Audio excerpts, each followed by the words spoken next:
All right. So, managing your money in college can seem overwhelming because you are new to it, and it might be your first time budgeting your money or paying bills and making big decisions on your own. So, it's easy to overspend and fall into debt because you do not know what you're doing. So, a simple plan and smart habits can equal financial control for now and later on. All right. So, why it matters. If you have no plan, it is easy for money to disappear fast. That's why you're in more risk of debt and you miss your chance to save up or build wealth. So, early control is a better future. And in that way, starting into it, you should always build a budget. So, if you have 50% of your money going into things you need, 30% into things you want, and 20 into savings, that's an ideal split.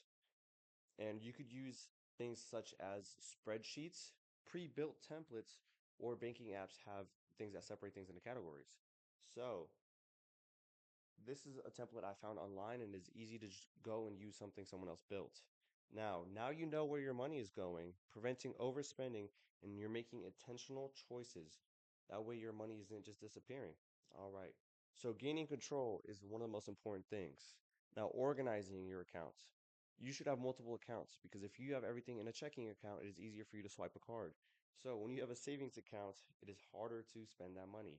You should have savings for goals or emergencies separated, and that keeps you stay organized. Now, setting up automatic transfers. When you get money, you can set up automatic transfers so that it pulls money automatically into your savings and you don't have to think about it. Out of sight, out of mind. So, avoiding temptation. It's harder to spend save money, like I said, and it reduces impulse spending. Now, you could use a cash system. If you have a piggy bank or want to store cash that way, it's harder to spend that money because it is at home and you cannot just open it through your phone. So, another good thing to use is a high yield savings account. When you use a high yield savings account, it gives you money just for having money in the account. Since you should be saving anyways, you will have interest building on that account. So it's a percentage of whatever you have. Now, money grows over time and it's an easy passive way to grow money. So, importance of building credit. So, credit is needed for getting an apartment, buying a house, or getting a car. Those are all important things you need to live your life.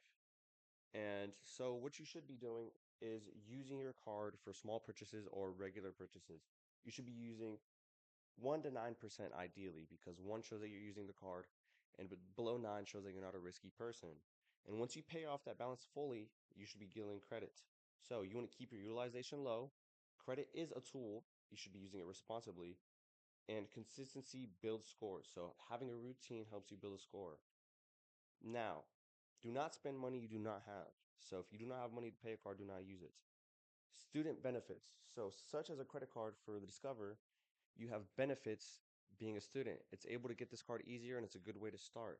Another good thing you could do is having student discounts. When you use your student discounts at these places, small savings add up.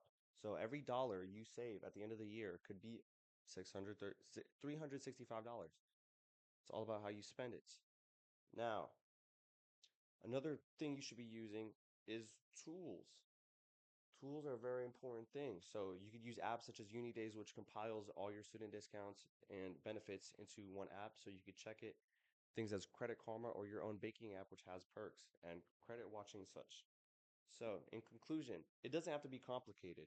You could use somebody else's template that's already made for you and automate things such as saving. That way you could budget your money, organize into different categories, and use your credit wisely to maintain financial responsibility. So, like I said, you should be using tools and perks. You are a student and you have things access to you, such as UniDays. So, if you start now, you could prepare yourself and actually focus on classes and build a future for yourself later on.